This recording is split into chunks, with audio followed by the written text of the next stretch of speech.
Thanks. How's everybody doing today? Great? Probably a little bit. Let me adjust that a little bit. So, all right. Well, great. Glad you're here today. Woohoo! It's a party, right? I always bring the party with me because wherever I go, there's not always a party. So remember to bring the party with you. That's a good thing to do, right? All right. So, before I get started today and say anything more, I think I'd like you to do is I'd like you to join with me in a moment of silence. Today's a day to remember.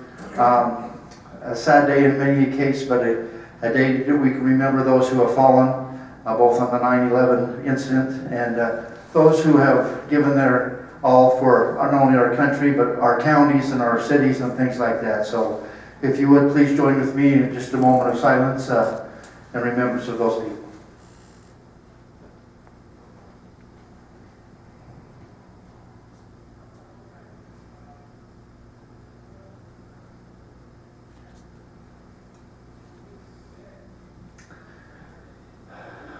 All right, great, thank you. We live in a great country, right? Live in a great country that we ought to be proud to be here and have the freedoms that we have. So I kind of wander around a little bit, so if somebody's taking video, I apologize to them, but that's just the way it is. I'm kind of a hyperactive, or I don't know if I'm ADD. I know I have a learning disability, just ask my wife. Okay, she's trying to train me for the last 40 years and 35 years of marriage and 40 years of dating and everything, and it hasn't worked very well on her. She's very patient though, so that's a good thing. All right, don't want to spend too much time with me, but my name is Doug Handy, and I actually work for Liberty Mutual Insurance right now. I'm a safety consultant, and I'm dedicated to the UPS dedicated team. So Big Brown, go out there and I teach safe driving, teach them how to handle packages safely. Those people that work inside their buildings and moving and transporting all the packages that we like to get every day and that we need. I work with them. But for prior to that, for 27 years, I worked as a health safety and environmental manager for different industries, 20 years plus in the aerospace industry. I worked at the nuclear industry, the heavy manufacturing industry, the truck manufacturing industry, and several others. So I won't go through all that. You don't need to hear all. This is not about Doug Handy, but today I was asked by Rod Hampson with the Utah Safety Council. I do some training for them from time to time, so I'm kind of representing them, so I hope I do them justice, because what a great organization. If you need any safety resources and things, they really have a lot of things that you can use. So make sure that you get a hold of them and use their resources. They're awesome. So with that being said, and I am a CSP, I would just kind of one of the things that happened is this year my wife and I had a chance to go to Orlando, Florida, where I was a recipient of what they call the Award of Excellence, which is given to the top CSP of the nation. And so far there's only 4. Thank you. I'm just one of 4 recipients who've ever received that award. So was kind of an honor for me, very, very humbling as we go through. So enough about that fun stuff. Let's get on with some other fun things, all right? Things we're going to talk about today are safety. So as I get started, let me just do this. Somebody give me a definition of safety. What is safety? We talk about safety all the time, don't we? Okay, we talk about safety this, safety, we're going to make things safer. What does that mean? What is safety? Don't all raise your hand at the same time. I can't take that many people. Okay, all right, what is safety? No ideas? You talk about it all the time, right? So what is it? Okay, being careful what you do. Okay, absolutely. What else? Bless you. What else? I think it's like a lot of other things. We know it when we see it, and we know it when it's the opposite. All right. When we see unsafe things, we know they're unsafe. When we see safe things, we know they're safe. How to put that in words is, you know, Okay, absolutely. So what's the most important thing every day for you and your family? For everybody to make it back home, right? Without injury and in good condition, hopefully safe condition or better than when they left in the mornings, correct? Isn't that what you're trying to do every day? Okay, that's really what safety is about. It's about people. So I've been doing safety for, like I say, 35 plus years. And people ask me a lot of times, Doug, give me a definition of safety. Give me a one-word definition. My one-word definition of safety is people. That's what we're trying to take care of, is it not? Trying to take care of people. And sometimes we're trying to take care of those people even though they apparently don't want to be taken care of. You see them do some things that you're wondering, okay, who thought that up, or what's going on there? But safety is really about the individual and how they do things and just getting back every day to what they need to, right? Most important, and at the UPS we call it the most important stop. Most important stop is not delivering your package, although that's important. The most important stop for our drivers and people at UPS is getting back home to their family. That's their most important stop. Okay, so that's really what it's about. So I would challenge you, as you see things and people doing things unsafe, that you would take a second and help them get home safe every day. All right, I know my wife, she's used to this now, but I'm one of those safety geeks, and that's me, okay? And as I go along, and if I go along in a grocery store and somebody's up on the ladder too high or they're doing something that's not right, they're not my employee, but I care about them. So what do? I stop and say, hey, I notice you're doing this. Here's a better way of doing that. I'd like you to go home safe today. And they're looking at me like, go away. You're not, you're not my boss. And I say, no, a lot of times I'll tell them, I'm not your boss, but my goal is to get you to go home safe today. So take a moment, make sure you get home safe today, whether that's because you're not talking on your cell phone when you're driving, or not doing some of those things. Just make sure you're doing the right things, all right? Fair? All right, my wife and I would like to travel. And so you'll see, I only have 3 or 4 pictures in here, but the pictures, you'll see pictures I've taken of different things and kind of appropriate, right? Where it at. Okay, so when they work and they work with sea lions or different types of animals or shamu, okay, what's the principles that they use? They use the principles of behavior. What they're doing, and they get rewarded for the behaviors that they're doing, right? When they do the right behavior, then they get rewarded. That's kind of the principles of behavior-based safety, kind of in a nutshell, is we want to reinforce the things that people are doing well, and if they're not doing it well, or they're doing things at risk, then we want to help them. Okay? And it's a little bit different flavor than just regular overall safety compliance. All right? So, you got a lot better pictures right here than you do up there. Okay, but it's kind of fun as my wife and I travel around to see different things. So here's what we like to do. By the end of today, is what I'd like you to do is I'd like you to know some of the basic differences about traditional safety and behavior-based safety, how they work together, how they complement each other. They're not one replaces the other. Okay, you need both of them if you're really going to be effective. Okay, and we want to talk about how we're going to quantify behavior and behavior-based safety things and how we make that work. So we want to talk about that, and really we want to talk about the most important part of all behavior-based safety, and that is how do we give the feedback? Okay, how many of you have been to SeaWorld? You watch Shamu jump and whatever, right? What happens right after they do the right thing? They give them a fish or something, right? That's the feedback. Hey, good job. Okay, how many of you like people telling you did a good job? Anybody like that? You hate, no, don't tell me that, right? No, everybody likes it when you tell them good job. And that's kind of some of the principles we'll be talking about today. But that's not just about safety. That's what we're going to be talking a lot about, just normal human behavior, okay? And how that relates. But before we get into that, we're going to talk a little bit about traditional safety and how that really affects how people do things and affects the things that we do and how our companies or how our counties, how things are set up within our organization to keep people safe. So we're talking about traditional safety processes, so let's talk about that for a second. How many have seen this slide before? Something like this. Iceberg effect, right? Okay. All right, very, very important when it comes, so we talk about the iceberg. Usually what happens is people may not realize, but the bottom half of the iceberg, the part that's underwater that you can't see, is usually 3 to 10 times larger than what you see on the top. So when we're talking about the Titanic, what sunk the Titanic? The top part of the iceberg or the bottom part of the iceberg? And it was the bottom part of the iceberg, things that they couldn't really see. Yeah, they seen something there, but they didn't. And I have a whole safety presentation just on the Titanic, but we're not going to go through that today.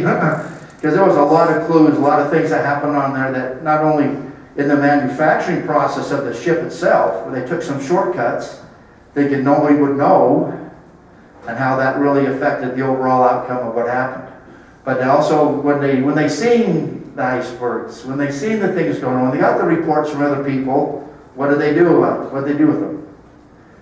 They just kind of ignored them, stuck them in their pocket, right? I'll get to that later. We ever done that? We have something maybe come up, we just stay, oh, we'll get to that later? Yeah, let me tell you, when it comes to safety, let's not do that later. Let's do the safety stuff now, because that really affects how people do things. But if we look at this, and I'm going to start, so we look at this right here, the company management and or safety department, and those are things that we usually hear. And what they see is what most everybody sees is just what's at the top, right? They see the injuries, what happened, the final results. Okay, injuries are bad, by the way, if you haven't figured that out. Injuries are bad. Anybody disagree with that? Okay. And no, we can't choose who we get injured, who we don't. Okay, I know that's people have brought that up, and as a true safety professional, I gotta agree, we can't choose them. I'd like to sometimes, but we can't choose who doesn't get hurt in these things. It's usually just a chain of events that happen. So we usually see the injuries, and we see the incidents, those things that unfold. Somebody drops a brick. What happens? Well, if it lands on somebody or lands on their foot, then it's a problem, right? If it doesn't, we see the incident, but we don't really take a look at that. So, and then the same thing, so if we're looking at over here, same story, right? Okay, and so the thing we're really looking at doing is trying to look at the near misses, those things, or near hits, depending on whose terminology you like. Okay, near misses, near hits, those things that happened and nobody got hurt. Okay, the result came out favorable. Was it by chance, or was it by planning? Okay, and then really here's what we got to affect. And here's the biggest part of this. Anybody heard of Heinrich's triangle? Heinrich's work of Heinrich? Okay. Well, there's a lot of controversy on that, but Heinrich was one of the fathers of industrial safety. Did a lot of work, studied how injuries happen, and he took a lot of data. And what he did is he said, the top of the pyramid is the bad things, okay, the injuries. Next were something that happened minor, maybe didn't require anything but a Band-Aid. And then at the bottom here was all these at-risk events. You know, it's kind of like a game of chance. But there's a lot more at-risk events, just like you see here. The bottom, there are a lot more at-risk events than would actually turn into injuries or problems. Okay, and so he did a lot of stuff on that. But who sees that? Who knows that in and out? It's the people who work closest to those risks, right? It's the employees, it's the people who are out there putting the hot tar down on the road while people are going by at that reduced speed of 85 or 90 or whatever they happen to be going by at, is that right? Okay, so we have, but those are the people, those employees, those are people right on the front lines who see really what the risks are. And we need to be paying attention to what they tell us, because that is really what's going on. Because they get to see all of this. We kind of know about it as management, but we don't know how important it is or what it takes. So as we're designing a process, as we're doing things in our work sites, we need to make sure we get everybody involved. Make sure that we're paying attention to those people, because that makes a critical opportunity for us. Okay. So everybody knows the iceberg effect now, right? You only see certain things, but you don't really see all the bottom things that are going on, and those that are involved in it really do. So let's talk about a couple of other things. You've probably, some of you who were in HR or risk management have probably seen these things before. Okay, this is the bottom half of a loss cost stream. So losses, when somebody gets hurt, it usually costs us money, right? Okay, and there are two different types of costs. What are they? Direct cost and indirect costs. What are they? So direct costs include what? Doctor bills, prescriptions, we pay people for being off work, all those things. What about lost productivity? Is that included in that? Generally not. It goes up into the indirect. You don't always see the lost productivity or what it takes to do that. So there's a lot of other costs. So if we went back to this here pyramid, it's the same type of thing for our costs. Here's our costs that we normally see. But everything else that happens when an injury or an incident happens is usually 3 to 10 times larger that we can't account for. How many exact minutes did that person stand around the water cooler talking about Doug Handy getting hurt yesterday? Right? Is that productive or non-productive time? It may be productive, but that's not what they're getting paid for, right? Anybody got somebody on the payroll that just talk? That's all their job is? Okay, but we spend a lot of time doing. Okay, I know a lot of people talk. I guess there are some politicians, and that's all they have a chance to do sometimes. However, and there's some good out of that. So, if there's anybody, don't have to shoot me at it. Well, we got some sheriffs. Keep your guns down. But as we go through the process. So, but your indirect costs are usually 3 to 10 times larger than your overall cost. You just can't see them. Okay, but when you take them to the bottom line, it all comes about. So, talk about the loss cost stream. Say that 4 times fast. Loss cost stream, and you see what happens is we have the cost at the end, and before that there's the claim. So we have our dollars that we paid out because somebody got injured, right? Okay, and then we have the harm that happened. The injury actually happened because of the incident. Okay, so as we go through that, that's what we normally deal with as a daily basis, and that's the top half of that iceberg. That's above water. We can see all that. True? Okay? All right? And that's all reactive. Anybody disagree with that? Okay, so these are things that once the incident happened, these are good. We're going to go right down the chain. We're going to have that happen. Okay? And we do need to make sure this happens. I know we talk a lot about proactive events. That's great. But you do need to do something for reactive. Anybody have any good examples of reactive benefits out of reactive events? Make it so it doesn't happen again. Absolutely, make sure it doesn't happen again. There's something called OSHA. Anybody heard of OSHA before?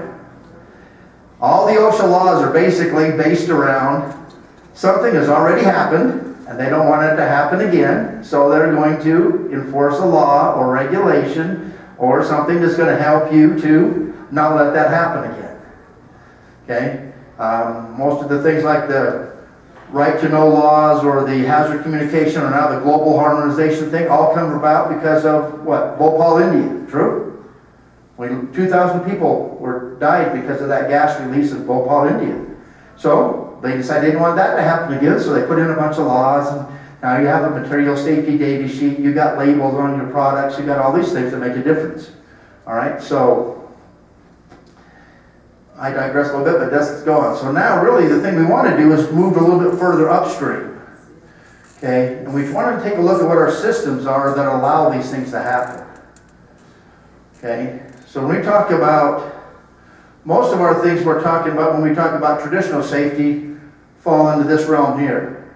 The things we talk about when we go to a little bit more proactive safety measures like behavior-based safety is we try to take a look at what's happening upstream.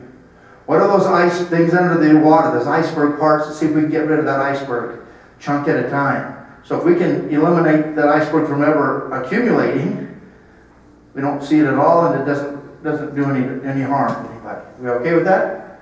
And those are proactive measures. Okay. So here's what happens is there's a lot of effort put into all these reactive things when we really ought to be putting our effort in to get our return on investment on these things. Because if we get rid of the situation or the elements, then guess what? We don't have the injuries, we don't have those things that are reactive. Everybody okay with that? Okay, I'm droning on a little bit, but you need to understand a little bit basics and how that works. So if you're doing something for your county, for your area, I would start looking more upstream. What do we do? How do we make sure we don't get people hurt? And we've done a lot of those things, right? We put out cones or barriers or different things when people are working on the road so they have less likelihood having a problem with people going by at that reduced 90-mile-an-hour speed limit that's going. That's unwritten, by the way, right? As you go through the process. So we talk about damage control or process control, and that's really what we're looking at. We can control the process as we work, and that's what behavior-based safety will help us do, is take a look at that. So let's look at the system itself. For any type of system, there are really three parts. There's the environment, which is the physical environment you work in, the type of equipment that you have, the type of machines you use, the buildings that you work in, all that's the environment. True? Okay? And we have a lot of control over that as we set up buildings, especially if you've got new buildings, you have control over doing that. So we want to make sure we have a thorough understanding of what their environment looks like so we can control that. This is where a lot of OSHA stuff comes in, because they want you to make sure you have fire extinguishers, you have exit signs, you have those things to make sure you have an environment that'll help people. True? Okay? So really the environment is about what we are, okay, what we have physically, what are the physical elements that we deal with. Okay, then we have the capability. Capability is, what affects somebody's capability? Let's talk about that. What affects somebody's capability? Education, absolutely. And what else? What's that? Injuries, absolutely. So experience, okay? So if I did that, that's why you have your brother put your hand on the hot stove, not you, right? So that you can get that experience without having that experience, right? So you have those type of things going on. So we talked about education. What about training? Is training and education the same? Okay, let me give you something, because it's important to understand training and education are not quite the same. Education is more about information, facts, things you're going to do, and all that. Training is more how to do it and more hands-on. True? Okay? So let me give you an example real quick, and you'll never forget the difference between education and training. Okay, about 10 years ago, my daughter started high school. They sent me a note, said probably everybody's got one. Mr. Handy, will you allow your daughter to take sex education in school? Anybody seen those letters? Okay, well, regardless whether I said yes or no, in high school, did I want my daughter to have sex education or sex training? Okay? Okay, which one? I mean, you think about it. Okay, as you go, there's a difference between education and training. So do you want somebody to have sex education or sex training? And I guess that depends on your lifestyle or what you're going on. In my world, it was definitely not the training aspect that I was looking for my daughter to experience during high school. All right? So we talked about training and education. They are different things as you go through the process. So training and skills. Training and education help us improve our skills. But our experience is another part of this capability thing, because we learn things as we either get good results or not. True? All right, so then there's the other part of this system analysis, and that is what they call motivation. Okay? What do we do? What are the behaviors? And motivation is not just about behaviors, but why would we do what we're going to do? How do we do that? What's going to happen as we go through the process? So, questions so far? Okay, so, and then you look right in the middle. What's right in the middle? It's called optimized system. So really, for us to be successful in almost any type of system, specifically safety, we need to have a good environment, right? We need to have a building or equipment that's going to work and not malfunctioning. We need to have the maintenance process going on so we can make sure our equipment's not failing or running out of fuel or doing whatever else in the middle of the operation. We got to have this solidly in place. We got to have the people who know how to use that equipment, know what to do when this thing happens, know what to do when things start to go wrong. Can they correct them before they become something bad? True? And we also have to have this motivation. We have to have people that want to be there. Anybody? Okay, they're probably besides a nice picture. Anybody else not want to be here today? Okay, so you're here for a reason, hopefully to learn something or to network or do something, so you have a motivation to come, right? Okay, and that, so motivation and behaviors, that's what we're focusing on. So when we talk about traditional safety, we are basically talking about things that are either in the environment and the capability. Okay, when we talk about behavior-based safety, we're talking about some of the capability, because we can train or educate people. We're all really talking about the motivation. Why do they do what they do? Okay, we okay with that? So traditional safety basically focuses on the environmental things. Okay, so things you can see. So OSHA walks in your building. Do they go up and care what your employee's attitude is? Generally, they don't. They are usually looking for what? Yeah, they're usually looking for somebody that can help them, because they're there to help you, right? Because as they come to help you, what are they looking for? They're probably looking, do you have fire extinguishers? Do you have exit signs? What's going on? Do you have the right things going on to keep your people safe? Do you have a lockout program? Do you have a way to repair your machinery or equipment or things that are going on so that people don't get hurt when you find a defect, right? They're looking for those type of things. They want to see your injury logs. How many people in your environment have you injured in this last, how many years do they look when they come look? They go back, usually look 5 years. They usually start with the current year and then go back 5 years, and that's what they usually look for. So when they come, don't give them any more than 5 years for sure. But I wouldn't give them any more than they ask for. But they're there for a reason. They're there to help you, to make sure that we have this environment part right. And then we've done the training. Did we train our people on lockout, tagout? Did we do the right things? Okay? Comments, questions? Derogatory remarks so far? Okay. I am a second-degree black belt in karate. I can show you some demonstrations if you like, but no, we're not going to do that today. But I'll tell you the same thing that I tell my karate students. You can ask whatever you want once. So, okay. Any questions so far? No, seriously, we got questions, but glad to help you. So basically, we're setting the foundation of what traditional safety is, and the key drivers are usually OSHA regulations and requirements, right? Could be a company regulations and requirements. What about costs? Do injuries cost your organization a lot of money? How many know how much money you spend? Anybody know? Just as a fun thing, maybe someday you ought to go back and just ask that. Maybe when you get back tomorrow, just kind of say how much money we spent on direct costs, because that's one cost you're going to have, direct costs for injuries. And you'll be surprised how much money that cost you. Okay, for traditional safety, the cost would drive that, and then the inspections. How many have internal inspection type things you go through? You audit your own information, you audit what's going on for things, okay? Is that a cost? And why do you do that? Do that for prevention? Hopefully that's a good thing. Or do you do it because OSHA or somebody told you have to? Absolutely. That's a good answer. Yes. So those type of things, that's what the traditional safety is. Everybody knows what traditional safety. Everybody's been involved in traditional safety. True? Okay. You like traditional safety? Yeah, it's okay. The OSHA regulations are nothing to sit around and read. There's not a good time to do. I've read all of them. Not a lot of fun. Okay. So if you're looking for fun, that's not it.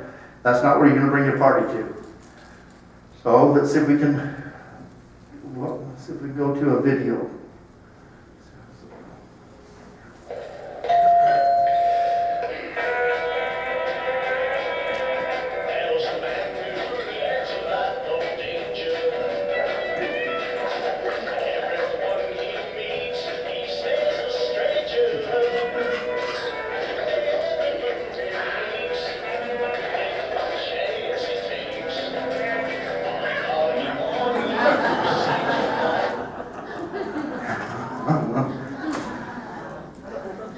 Okay, you want to go see that again? That's pretty funny. So that one, you show that again. So, yeah, that's pretty funny video. So what do you do when the boss comes? Somebody else did it, right?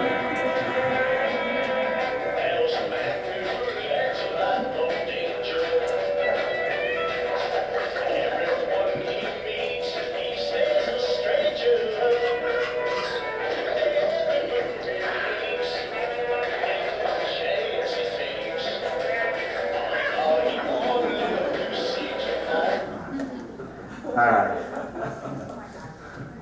Okay. So, how long do you think this dog is going to continue to do that?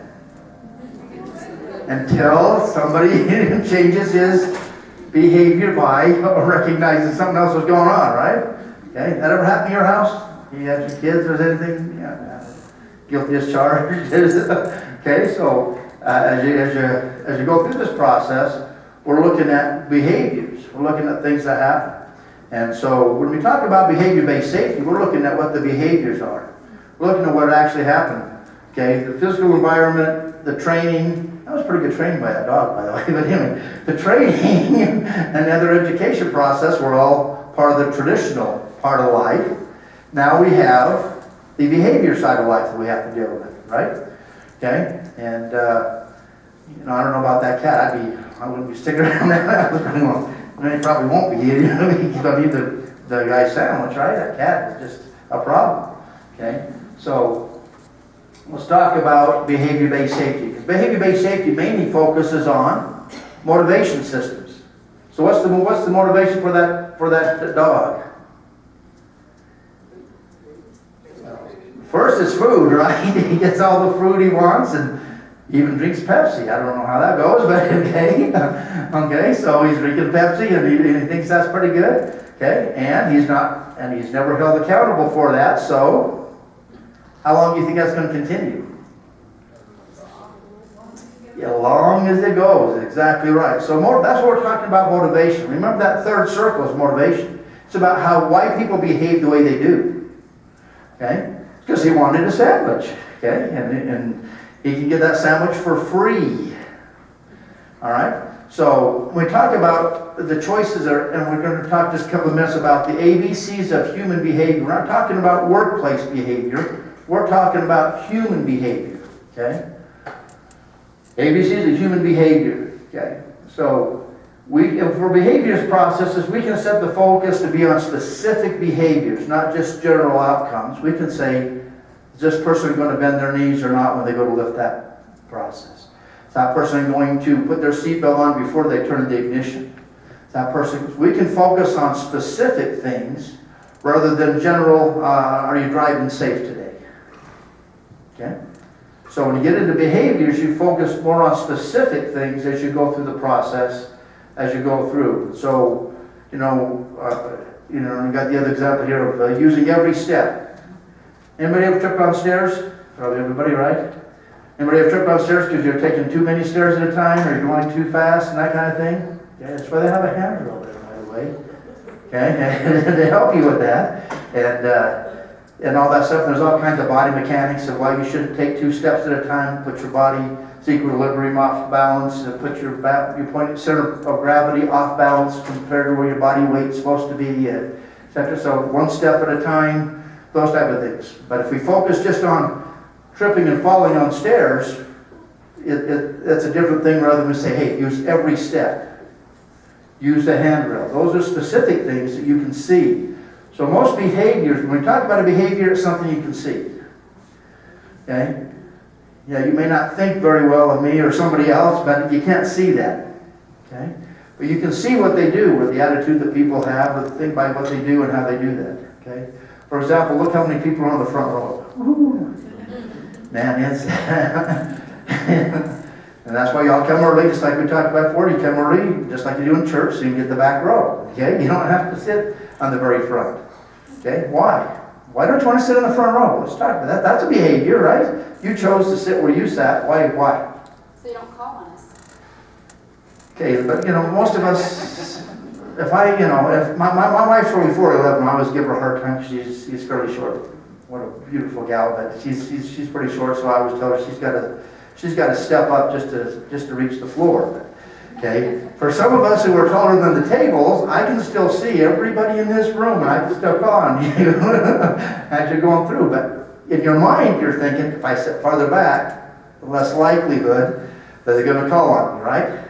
Okay? And do you get away with it? Just like that dog. Do you get away with it all the time? No, but it's you play the rules. You play the risks, right? So, but we focus on different things. So if I wanted people to sit in the front row here, what should I do? Give them a reward.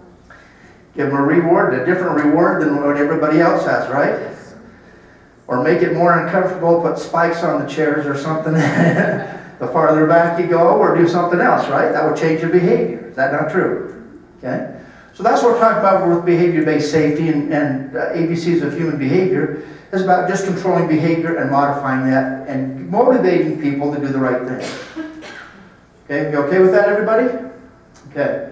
So, behavior-based safety, a process that aims to create optimum performance in behaviors known to prevent incidents by, first of all, we want to involve everyone. If you have a good behavior-based safety process, everybody's going to be involved. We'll be looking at everybody's behavior. They're either going to be monitoring behaviors or being monitored for their behaviors. And it's not a bad thing to be monitored, or it's just you're helping each other out. In traditional safety, how many people get involved in the OSHA regulations? How many? Are any of you involved in the OSHA regulations? Okay, we got 1 or 2 people, 3 people out of the whole room. Okay, so if I want to get everybody involved by going traditional safety and say read OSHA, we don't have a lot of people doing that, right? But in behavior-based safety, because we're talking about behaviors, we can involve everyone. Also, we can set up a measurement system through the observations to decide whether we're doing well or we're not doing well, if more training is needed, etc. Okay? Because we can adjust what's right after we see what's going on. Okay? All right? So, and then our focus is this: delivering reinforcing consequences when they do the right thing. Is that very common in the world today? When you do something well, does your boss come up to you all the time and say, good job? I won't ask for raise your hand because maybe some bosses in here or whatever. But think about that, okay? When your son or daughter or spouse or significant other does something you like, do you let them know that? Or do you just take it and go? Okay, so one of the things that behavior-based safety does, it works on the human factors of motivation by, when you do something right, you're told you're doing something right. And that gets people psychologically to want to do it on their own. Okay, so that's kind of the way things go. So, and then we can celebrate improvements. So, hey guys, we were only 52% safe for wearing our seatbelts 2 years ago. Now we're 98% safe. We still got some improvement. We're 98% safe. Let's have a celebration. Let's do something else. Gives you a chance to do something. Okay? When do you get to celebrate traditional safety? Well, there's times we celebrate traditional safety. When do you celebrate traditional safety? This last week, we had the Utah Safety Council annual luncheon. Hopefully you were all there. If not, they had some good things going on there. But they recognized companies for reaching 1 million man-hours. Is that without an injury? Is that a good thing? Okay. So, traditional safety, if you're just looking at that, was that because they did all the right things, or was it because they got lucky? For most of them, it's probably both. For some of them that really have good processes in place, it may be not a matter of luck. They've minimized the luck by putting in the right processes. Okay, but so we celebrate things, and for traditional safety only by the results that happen.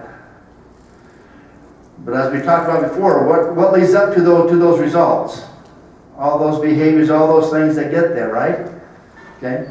So let me ask you this, if I was going to try and change a light bulb here, what if I took a table and slid it over here, and I took 5 or 6 chairs and stacked them up on top of each other and changed that light bulb? We all want to show It'll be, maybe a very short show, right? Okay, so if I did that, would I get hurt every time I did that? Okay. So just because we're doing an at-risk behavior doesn't mean we're going to get hurt every time. But if I do that enough, sooner or later I'm going to get hurt. Is that not true? And you may be the unfortunate part of the Heinrich pyramid thing says that sooner or later by these at-risk events going on, somebody's going to get hurt. That may be the first time you did that, but you watched Doug Handy do that 50 times and never got hurt. Doug Handy was really lucky or really good or something, right? Crazy, I don't know, to do that kind of thing, but that's what's going on. So we focus on behaviors to minimize the risk. We're all into risk kind of management, aren't you? Don't you look at risks? If you're a police officer, you look at a risk of how we're going to pull over a car, what do I do? Do I just jump out and run right up there? Or do I take some time, survey what's going on, maybe approach from a different side, do something else, right? So that's how we go. So let's talk about this. So remember the dog and the cat commercial here, and here's something that we focus on when we talk about behavior-based safety. It's not what you look at that matters, it's what you see. That's a beautiful picture, isn't it? That's on Amelia Island. I took that picture sitting on Amelia Beach on Amelia Island, Florida, a year ago, just looking at the sunrise. That was pretty nice. But it's really not. So it's not what I look at. What do I see? What do you see? You don't see anything? Okay, those are actually, these three, those are actually cranes. There's a large sea cranes that are out there flying. Just happen to catch them right in the right thing. What else do you see? Okay, you see all kinds of different things like the tide coming in or out, the waves coming in or out. Is it calm or not? What about the sun? Is the sun up yet? No. Okay, so when you look at things out in your area, in your workplace, at your house, what do you see? Do you see the cat on the counter? Or do you see some details and some other things going on? What do you see? Do you see a bunch of people standing around? Or do you see people doing that? Do you see people working? Just a group of guys working or gals working? Or do you see the individual things they're doing? Oh, they're putting their hand in this machine. They haven't chalked their wheels. They haven't done whatever it's going to be to make that. So it's not what you're looking at, it's what you see. So make sure that you're looking at the things that make a difference to you. Let's talk about the ABCs of human behavior. Very, very critical. ABCs of human behavior. Okay? Antecedent. Everybody knows what an antecedent is, right? No. Us safety geeks know what an antecedent is, okay? Antecedent. Okay? In Spanish, it's antecedente. Antecedente. And everybody knows that it means what comes before. How many of you remember the Pavlov's dog experiment that you read about or heard about at school? What happened? Somebody tell me what happened. The dog was conditioned to react in a certain situation. You're exactly right. So they rang the bell, right? And that dog became conditioned. So first they rang the bell and they put some food over here. So what did the dog do? Went right over the food, right? And they did that for a set period of time. Every time they rang the bell, there was food for the dog. So what did the dog think? That's right. You ring the bell, there's dinner time, right? Every time there's dinner time. Okay? Then what they do? Then they rang the bell, but they didn't give the dog any food. What did the dog do? He went right over, waited, right where that food came in, and he saw it. He just waited and waited and waited. Didn't move. You wait for that food. Okay? So the antecedent is the ringing the bell. That cued the behavior. Because when the dog heard the bell, from then on he thought, food. Okay? A common antecedent today would be your cell phone ring. What do you do when your cell phone rings? Yeah, we used to just answer. Now we don't answer it, right? Now we look to see who's calling. Who is that? Okay, so why did we change? Bless you. Why did we change? Why did you change from just answering your phone to now looking at it before? Yeah, you didn't want that telemarketer trying to sell you 52 cases of dog food that when you only have a cat, right? Okay, so you screen your calls. Also, okay, so the antecedent is something that doesn't cause the behavior, but cues the behavior. Okay? Are we okay with that? So what are some common antecedents for safety? Common antecedents in safety. We talked about it before. What about training? Is training a good antecedent? You just hire anybody off the street and let them go out and do anything they want with your equipment? If you do, stay after class. We're going to have a talk. Okay? Okay? But what do? You get somebody new off the street. What do you do with them?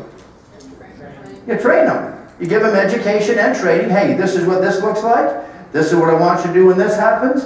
Okay? When you get over here and you get a place where the snow's built up, I want you to put down the plow and I want you to do this. Oh, by the way, please also have on your sander in the back going on, and this is what I want you to do, and this is how I want you to do it. True? So an antecedent, when I'm talking about safety processes, is training and experience. Do any of your more senior people have a tougher time with receiving training? Anybody have that issue? Yeah, imagine that. They already know everything, right? Okay, so, but still, your goal is you want to give them the right information and get that going. So an antecedent is something that happens before the behavior. Okay, so what comes before? That's what the Spanish definition is what comes before. Okay, all right, so that antecedent then leads to a behavior. Okay, so now next time they go out and they're going to be driving down the road with the snow plow and they get to an area where there's time to put their plow down, they know what to do, right? So then is when you look at their behavior. So the antecedent said, oh, there's snow on the ground, you're driving a snow plow, what are you going to do? Put the plow down, put the sander on, and do what? Well, hopefully you're driving down only one lane at a time and those type of things, but there are different behaviors that go on because of the antecedent. True? You pick up your cell phone, it's ringing, pick up your cell phone, you look at it, it's Doug Handy, don't answer it. Okay? But anyway, so as you go through the process, you have a behavior. So the antecedent causes a behavior. And then comes the consequence. Okay? How many behaviors result in a consequence? Every one, every behavior. You got up this morning and got here and you get to listen to me. Woohoo! And we'll have a little bit more interactive, some fun here and right after break. But we're right now your consequence is you can listen to me. Man, are you excited or what? I can tell in your faces you guys are just excited to be here. All right, so consequence. Well, I learned that when I was a little kid. You may have learned the same thing. Every behavior results in a consequence. When my mom said, Doug, take the garbage out to the curb. In my house, way different consequence if that garbage made it out to the curb or didn't. Don't know about your house. Don't need to get into all this discipline thing, but I'm just telling you, my house, way different consequence. Not even in the same world if that garbage made it out to the curb or if it sat there. Okay? How about your house? Have the same experience type of thing? Things happen. Okay? So every behavior, we're not talking about work behaviors here or safety. This is the ABCs of human behavior, and actually for a lot of our smarter animals, like most of our fish and things, you can train them with the same concepts, that they get a consequence when things happen, right? Okay, so there's antecedent, behavior, and consequence. So that's why they call the ABCs. There's A, B, C, A. Pretty good, huh? Okay. Okay, so the ABCs are human behavior. And what that does is they correlate together. Okay? Pretty good thing. All right? So if you want something to happen, how do you control that?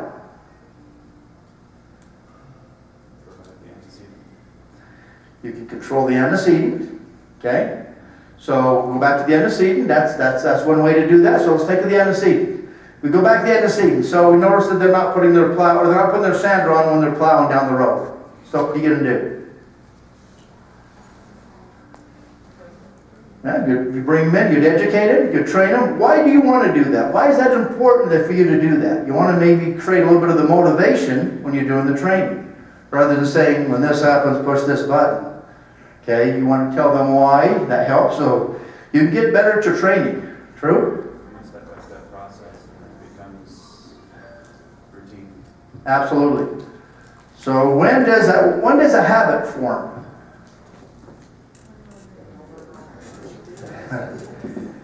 I can ask every one of you, you'll all give me a different answer.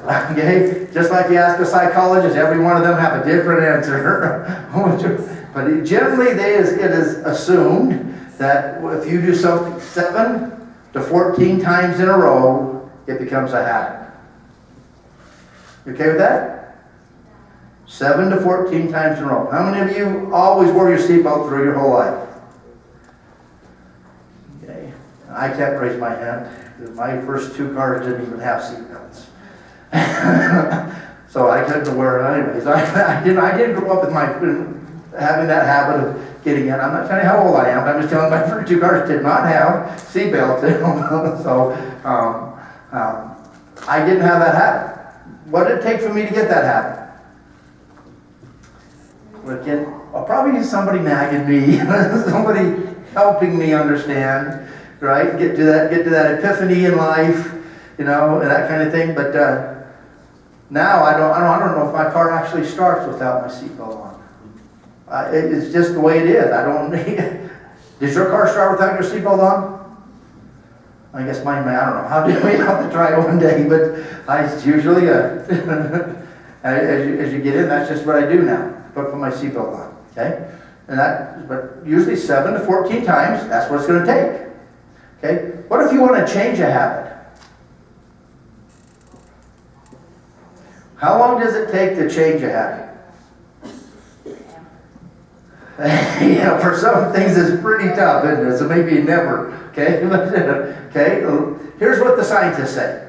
Okay. Say if it 7 to 14 times is for you to create the habit, for you to create a new habit, because that's how you change a habit. You can't. They've decided you can't just stop a habit. You have to replace with something else, whether it's a different thing you're doing or meditation or whatever it's going to be. You've got to replace with something else. Okay, so they say this: if once you got a habit, to get it completely replaced and create that new habit, 17 to 31 times in a row.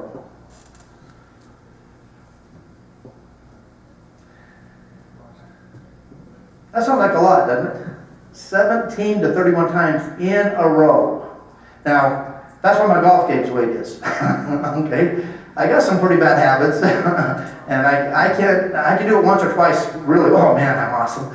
Wow, look at that. But I can't do it 17 times in a row. To get it to replace the bad habit of looking up or whatever it is I'm doing. Okay? So 17 to 31 times to change a habit. Now we change those habits, so we can change that by changing the antecedent, making it better. By improving the antecedent, we can improve the behavior. Okay? So we got to do better training. You okay with that? Be specific about what you want them to happen. Okay? So let's just take the example of driving a snowplow. Okay? What's your name? Joe. So Joe, every time it snows, I want you to just get in the truck and go plow the snow. You good? I know we hired you yesterday, but you just get in and just go. You okay with that? Okay, bye. You ever seen that type of training before at your operation? Unfortunately, I've seen that way too often, okay? Well, hey, Joe, here's what I want you, I know we just heard yesterday, but here, now we're gonna talk to you about snowplows. So here's the keys. This key only goes to these here snowplows that are red. Okay, so when it starts to snow, when we call you in and say, Joe, come in and start plowing snow, I want you to grab this key and you go to what kind of truck? Just bringing a red one. The red truck, okay. Grab this key, go in and get a red truck, and I want you to go in and then just plow the snow. That's about how ours goes. Okay, all right, okay. So, or what about this? Hey, Joe, thanks for coming in today. I know I heard yesterday, here's our training. When it snows, we call you in and say, Joe, it's 2 o'clock in the morning, but we need you to get out there and plow that snow before the traffic really hits. Is what I'd like you to do. There's this key right here. This key goes only to the red trucks. I want you to take this key, go out there. I want you to start your truck. I want you to make sure your windshield and things are all cleared off so you can see clearly. I want you to make sure that your blade's in good working condition.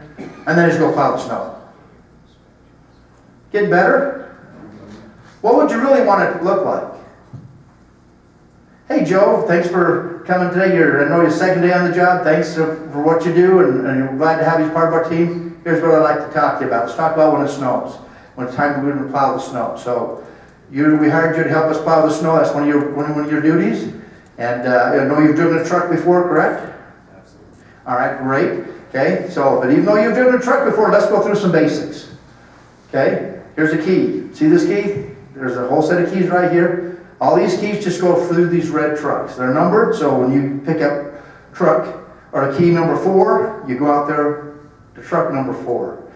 This only goes for the red truck, so pick up the key that matches that. I'd like you to go out and like you to make sure, number one, that as you're getting into that truck, that it's all cleared off for you not to be able to get hurt, fall and slip. So I want you to clean out that step. I want you to get in, start the truck, make sure the defrosters work, make sure the windshield wipers work, and then I'd like you to, while that truck is running and warming up a little bit, I'd like you to go out and clear off your windshield. I'd like you to make sure that your blade's in good shape, make sure there's no big nicks or anything in it, make sure that coupling on that blade is in good shape.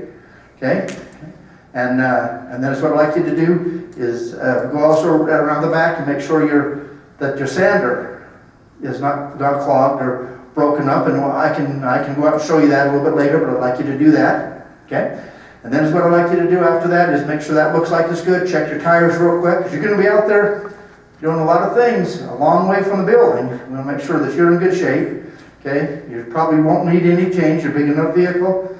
However, if you do need change, they're underneath your seat, okay? I'd like you to get back in then, and again, make sure before you leave, make sure your blade goes up and down. Make sure your horn works, make sure your lights work. Because you're going to be out there and we don't want people to run into you. How's that? A lot better. So we talked about improving the antecedents. Is that better? So how do you do your training? That's one of the things you can think about. And not only there, I think if I have a couple of minutes maybe later on, I'll tell you how I work this at home too, with the kids. Okay, it worked out pretty well, all right? But, okay, so we got the antecedent. We can make it better. Okay, that's how we can improve this behavior. How else can we improve the behavior?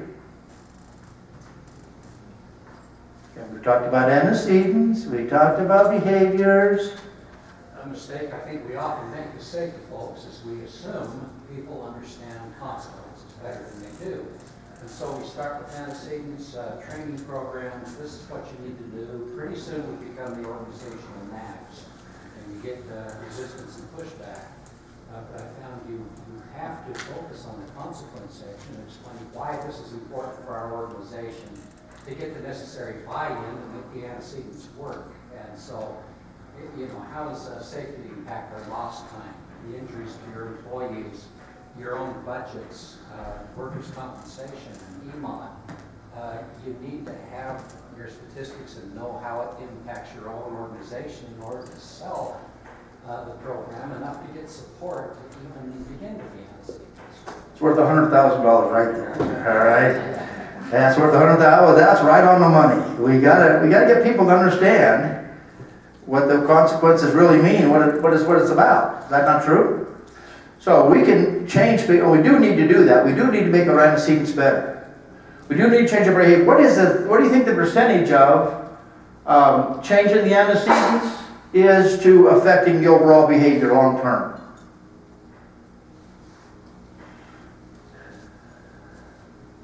It's about 20 to 25%.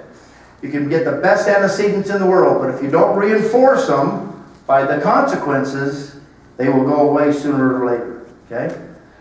You can make a 75 to 80% change in behaviors by changing or monitoring the consequences. Okay? I mean, I could train that dog every day to go over and not touch my sandwich, all right? Every day. See that sandwich? Don't touch it. And I'm standing right there. He doesn't touch it. And I go ring, answer the doorbell. What happens? Okay? Until that consequence changes, he is not going to change his behavior. Comment, question back here. Yes. Well, my comment is, as safety people, when we have an accident and we go to investigate it and we ask this individual why did they do that? Almost every time they'll say, well, I guess I wasn't properly trained. So our antecedents as safety officers are to make sure that they don't have that as an excuse, that they form these good habits in the beginning. Like, it's kind of like your snowplow scenario. I mean, all it takes is one person to have an accident and then, we're in trouble. And you ask them and they'll say, well, nobody really gave me any training. So, it's kind of a circle for us as well, that, when we have an individual say, I wasn't trained, we got to take that excuse out of their scenario. Exactly right. And I appreciate that comment. So we talk about that hits on the law of primacy, right? What I learn first, I learn best. So really is important that we have good antecedents up here. It really is. And us as safety professionals, our job to train and make sure they understand. So when we talk about training, there's two things that happen in training. Training should be, one, how to do the job, whatever the task is. The second about training is whose responsibility is what. Okay? Got to drive, so it's not going to be Joe's responsibility to go over and maintenance or do maintenance on those trucks when he's going to do the snow plow, right? We didn't tell him about that, but we would talk to him about that. So one of the training is two parts. One, you're telling him what to do, how to do the task. Second, and even do the hands-on stuff, right? And the second thing is who's accountable, who's responsible for what. That's kind of what training should entail. So I appreciate that comment. And so our goal is if we get them trained the right way the first time, we give them the right information all the way through the first time instead of saying, here's a set of keys, pick out any truck you want, do whatever you want. They're going to remember that. When you came on the job to where you are, how was your trainer? Don't have to answer that. Just think about that for a second. In your own head, how was your trainer? Okay? Was your trainer good? Did they sit down with you and go through the details and explain to you what was what good looked like? That's really what safety is about. A lot of the training is just what does good look like. Okay? Did they do that? And again, you don't have to answer that. So when you're doing training, what type of trainer do you want to be to make that happen? These antecedents are important. The antecedents go from here and then they go to consequences. We've got to tell them what the consequences are. Appreciate that. You tell them what's going to happen if things don't go right. Okay? So, there's 4 consequences. For every behavior, they're going to put every consequence you ever get into 4 categories. First one is, you get what you want. Did that dog get what he wanted?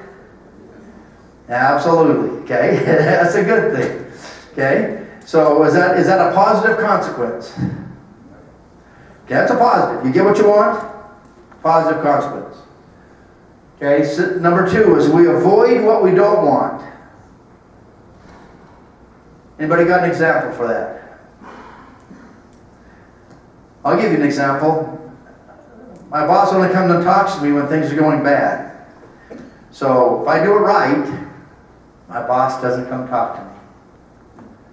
right? So I avoid what I don't want. I don't want my boss talking to me. I hope that's not the case, but I'm just telling you, that's an example. You avoid what you don't want. Again, is this positive? In your mind? Yeah, you kind of got what you want by avoiding what you didn't want, right? Okay?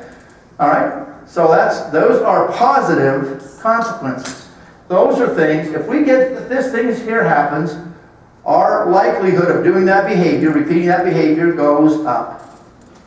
We will do that behavior more to get those consequences. You okay with that? Okay. Taking the garbage out? Yep. I did it right. Mom says, thanks, Doug. Here's a cookie. Yeah, that was good. I like that. My mom made the best oatmeal cookies.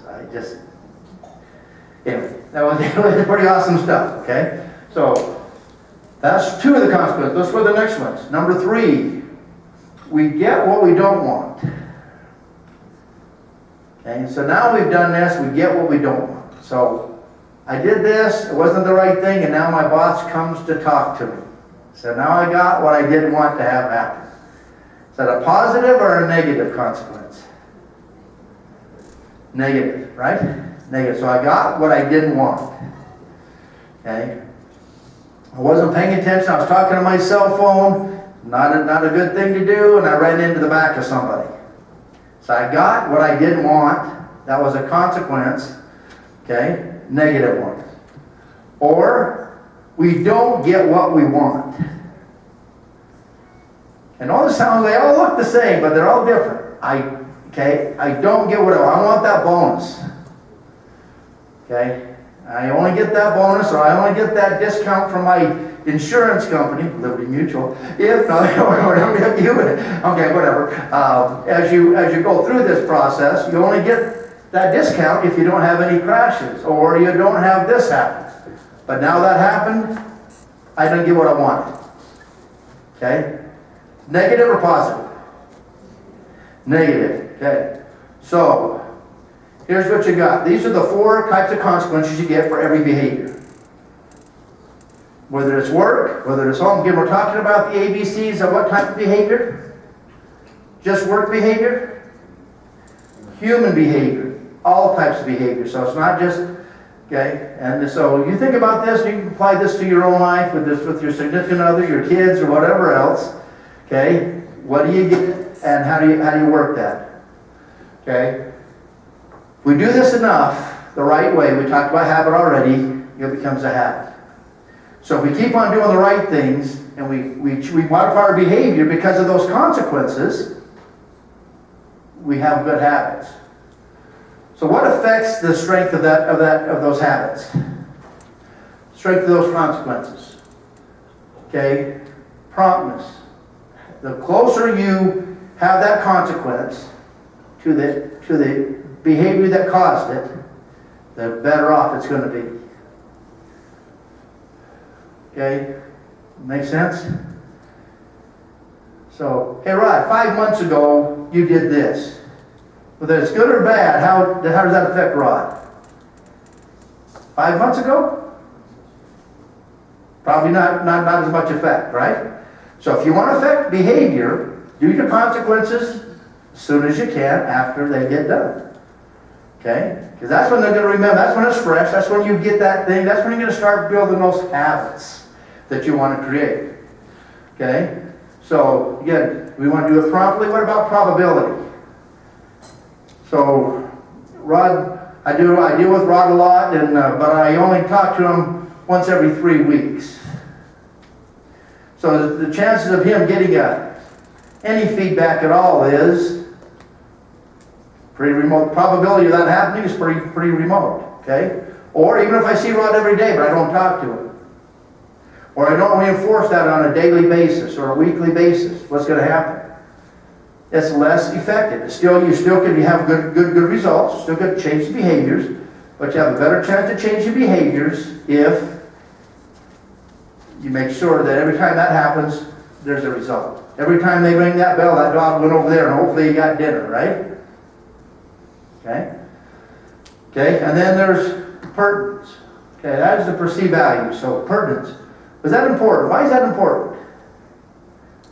This is really what it comes down to right here. Why is that important for you?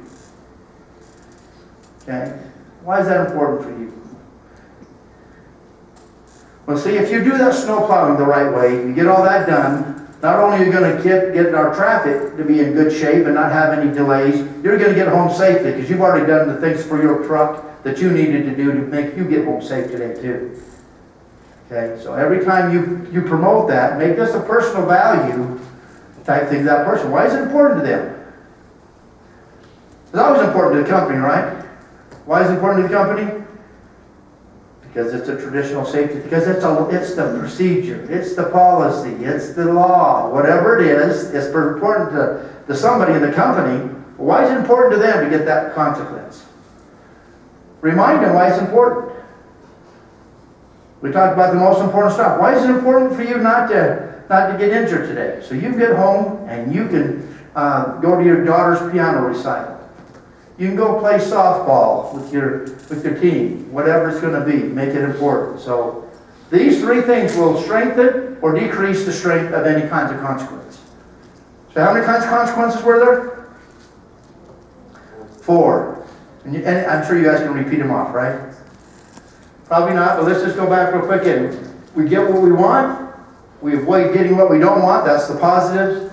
We get what we don't want. And we don't get what we want as the negatives. And again, those are the factors that make a difference. So let's talk about this. Consequence. Forms of consequences. There's tangible. Okay? So when talk comes to safety, we're talking about, hey, your health and wealth is going to be increased by you not getting injured, etc. Okay? Work process, we're going to talk about, that's why it's important for you to take the time to do it this way. Don't put wait till that machine cycles and it goes back up before you stick your hand in that machine. Okay, those type of things. So we'll talk about the work process, we talk about social. So if we want to improve performance, we can remove barriers. Okay, we can do that kind of stuff. And I don't want to focus too much on this screen because I think the next ones are better. So here we go. Here's an example. Ready? So let's talk about speeding. This is all hypothetical because I know no one out here speeds, right? Okay, it's all hypothetical, but we're going to talk about speeding. So, first of all, you have your need. What's the need? So here's what the cycle is. You have a need, you figure out what your options are, you choose an option, and that choice becomes the behavior. Okay? Then you have the consequences, and then you reassess that. So, it's Monday morning. I need to get to work on time. You all been there before, right? Okay? I need to get to work on time. I can speed or I can follow the speed limit. So, you're running 5 minutes behind what you normally do. Does that affect your choice? It could, right? Potentially could affect your choice. I'm not saying it has to. It could affect your choice. All right? So I decide to exceed the speed limit. So I exceed. So again, here's a critical thing. Choices and behaviors are basically the same thing.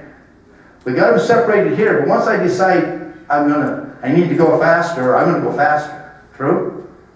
There's a red light up there, and I decide I'm going to stop for the red light. I'm going to take my foot off the accelerator, put my foot on the brake. If I decide I'm not going to stop for that red light, my behavior will be different.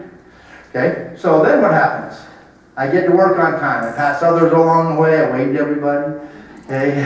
Woo, yeah, I'm getting there on time, guys.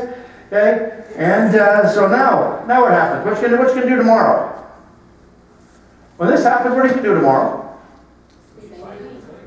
Did you get what you wanted? That's a positive reinforcer. So now what happens? Are you more or less likely to do that again? More likely to do that again. That's exactly right. So, whether you're behind schedule or not tomorrow, it may be irrelevant. Because now you've got the consequence you wanted and you know how to get it. True? Okay? So now, second scenario. I need to get to work on time. I can speed or follow the posted speed limit. I decide to exceed the posted speed limit. Okay, I exceeded the posted speed limit, and I get a $200 speeding ticket. Okay, is that one of those positive or negatives? You got what you didn't want, right? Okay, I got what I didn't want. So now is that more or less likely tomorrow you're going to exceed the speed limit? Probably less likely, okay? Less likely, it's a negative, so you're less likely. That's going to change your behavior, modify your behavior because of the result, the consequence. All right? Very important. So, and if you got to go home and explain to the wife or husband or something else how, yeah, we're not going to the baseball game tonight because I spent the $200 on on a speeding ticket, donated it to the state. Woo, like the state, but I don't have to donate that much money to it, right? Okay, so what do you think? I give you a different perspective? Okay, so here, you got what you wanted, you are more likely to do that again. Here, you got what you didn't want, you're less likely to do that. Okay, so let's talk about the stop sign, same type of thing. Need to get to work on time? You can either stop or not stop at the stop signs. I decide to stop at all the stop signs, okay? And I get to work unharmed. May or may not be late, may whatever, but I got there, I'm safe, the most important thing, right? So now am I more or less likely to do that again? Based on that, you're more likely to do it. Your boss yells at you because you were 10 minutes late, maybe your consequence is that's a different consequence, creates a different environment, true? Okay, so what is the difference? What was the difference on those scenarios? Was the antecedent any different? If I'm driving from my house to here, and I'm going along I-15, the entire way it's posted 65 miles an hour. Does that change whether I speed or not? No, posted antecedent. We've been trained on that. We see what it says at 65 miles an hour. What are we supposed to do? Not exceed 65 miles an hour. Okay? Did that change whether I got a ticket or didn't get a ticket? Did that change? Your antecedents don't always change, but your behavior will change depending on the consequence that you get. So here's the key to that. Consequence really is king. If you think about it. Wasn't too many times I didn't get the garbage out to the street of my house. I'm just telling you, it happened once or twice, and I'm a slow learner. Again, ask the wife, but I'm telling you what, it didn't take that many times to make that change in my life. I think a lot of it too, that we not just the speeding scenario, but anything we do in behavior is the assessment of our needs and trying to decide which need is more important. Getting to work on time or getting to work safely. Sometimes we don't get the right perceived value of the need. We think this need is more important than that need. I appreciate that. That's right on the money. You know, I don't have another $100,000, but I do have a Baby Ruth, so you hit a home run with that one, see? So here's what you get a consequence, see? Yes. All right. So here's what you got. You're right on the money, because you have what they call values or priorities. Okay, when you instill values, how easy are they to change? Your values easy to change or hard to change? Usually hard to change. How about your priorities? Mine change every 5 seconds. I mean, it depends on who's calling me, who's on the other end of the phone. My priorities may change, right? But my values don't change. So one of the things we can do to help improve safety in our people is instill good values. Why is it important to them? Go back to the training. Why is it important? What's going on that makes a difference to them, okay? So consequence will determine our behaviors. Good. 9 out of 10 times, it's not the antecedent that's going to change our behavior, it's going to be that consequence. Okay, traditional behavior-based consequences really determine what's going to happen next. Whether I'm going to speed next or whether I'm not going to speed next, okay? We focus on the feedback. We focus on the consequence. When we're talking about a behavior-based safety process, we're talking about the consequence. The consequence is me talking to that person and giving them feedback. great job on this, and they like that. Okay, that is what's gonna change the behavior as you go through the process. Okay, before we take a break here, let me just, I told you, I think we got just a couple of minutes here. So let me tell you what I did at my house. My wife and I, I'm a safety geek, you just gotta just realize that. Okay, it's just the way it goes, and I'm okay with that word, safety geek. I'm not necessarily a safety nerd, but I'm a safety geek, okay? So as a safety geek, we were having some issues with our children of their results on cleaning their room. Anybody have that issue going on in their house or had that issue going on? If not, you can probably imagine. Okay, so we would say, hey, you're not going to do that unless you get your room cleaned. So we say, okay, fine. They come back 10 minutes later. You're thinking, what would you do, blow it up? Because that's only 10 minutes you can do much else to fix it, And that's like, okay. So we go down there. It didn't meet our standards of what our clean room should look like. Okay, I don't know that's a good way to put that, politically correct and all that. But it didn't meet the right standards. Okay, so my wife and I was starting into behavior-based safety. This was probably about 15 years ago, and we said, okay, we need to change something. We're not getting the results we want. How do we get our kids to do this? So as a safety geek, I take this behavior-based safety stuff, and I say, okay, how are we going to make this work? How are we going to get it to work for our kids? So what do? We sit down, and we went about it the wrong way the first time. First time we said, here's what a clean room looks like. Kids, here's what a clean room looks like. Go do it. Guess what? Did we get any improvement? Yeah, but it was, it was pretty minimal improvement to what we thought was going to happen. So here's what we did after that. Is we sat down with our kids and said, okay, let's sit down and we're going to pick out. Remember we talked about how you can get specific with behaviors and different elements? So we sat down, we said, here's what we consider a clean room. And we had our kids around the table, the three of them, and they all got to give their input, part of getting involving everyone, right? So we got them involved in it, and we said, here are the things that a clean room looks like. So we set up 6 or 7 elements of what a clean room would look like. And we said, okay, so all the clothes are not on the floor. Okay? That's one of the things, or whatever. All the clean clothes should be in your dresser drawers, not stacked anywhere else or underneath the bed. All the dirty clothes have to be in the hamper. Okay? Okay? Here's what we want the bed to look like. And we set down 6 or 7 criteria with our kids of what good would look like. Okay? And that would be, it's kind of we're looking at the results, but it takes the behaviors to get those results. So we just said, okay, this is what good would look like. And so we said, okay, and if you do that, here's what's going to happen.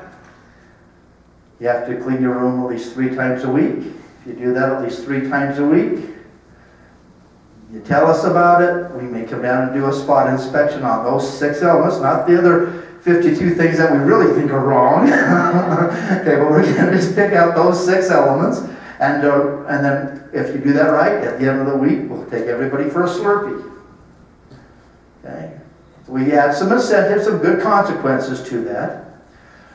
Okay, so then, and if you do it for 3 weeks in a row, we'll take you out to XYZ place for dinner, their favorite place for dinner. I'm not going to mention, but it's their favorite place for dinner. Okay? And if you do it for 6 weeks in a row, then we're going to do this. Okay? What do you think happened? We gave away a lot of Slurpees. That's a good thing, right? We even had some good dinners. We didn't ever get to the 6th week in a row thing, but that was a way big improvement for our kids. But that worked for about 6 weeks, and so then we said we're going to add on to that. And we did that for every room in our house. So if your job was to clean the living room, here's what that looked like. Your job was to clean the bathroom, here's what that looked like. Your job was to clean the kitchen, and we rotated jobs around every week, everybody had a different job. But we decided what the key elements, the key expectations would look like, and then we rewarded them accordingly. Very successful. Our two boys basically took over the basement, and my wife still calls that not the man cave, she calls it something else, but she doesn't really appreciate the overall. We've got it to that level, and even 15 years later, they're still doing those same critical elements that we said to do. They're not doing much else, I gotta tell you, but they are doing those critical elements. The ones that are still living at home are still doing that, okay? So what do you think? Behavior-based processes work. Not only just at home, and they'll work, but everywhere. This is the ABCs of human behavior. You know, think about the animals when they do that. They train them certain ways. They give them certain treats. If they jump through the hoop, they do this, they do that, they get the results they want, right? And if they don't, anybody been there where they haven't done what they were supposed to do? Yeah, I have. Okay. So what does a trainer do? He just go back. He didn't do it right. Just points, and the dolphin or the whale or whatever goes back out and does something again, and gets back and is waiting for a treat. If it's not the right thing, back out. Okay. We're talking about behavior-based safety. Now, this will all come together in a little bit, but behavior-based safety is about focusing on the elements that are critical to your operation, what you want to accomplish, and how you want to do that, and you can get it by giving them the right consequences. That doesn't mean you have to bribe them or give them everything's got to be trinkets and steak dinners, but it is something about the behavior process that you got to take a look at. Okay? Okay with that? So, from my own experimentation as a safety geek, this works. At home, okay? Still trying to figure out how to do it with the wife, and I haven't figured that out yet, so. Okay, she obviously hasn't figured it out for me either, but for the kids it works. Okay, if you want to try that on significant other, let me know how the results go. I'd like to. But there are certain things that do still with it. The wife says something, I know when to leave it alone. So I guess that does work. It's still human behavior as you go through the process. All right, comments, questions, derogatory remarks so far? Darn. Okay. Let's do this then. Let's take a break. We're a little bit early on the break, but we'll make up that time. We'll be just a bit longer on the second half. So let's go ahead and take a break for 15 minutes. Go ahead and network and have some fun. When we come back, we have a couple of exercises. We're going to get some people out of their seats to do some things.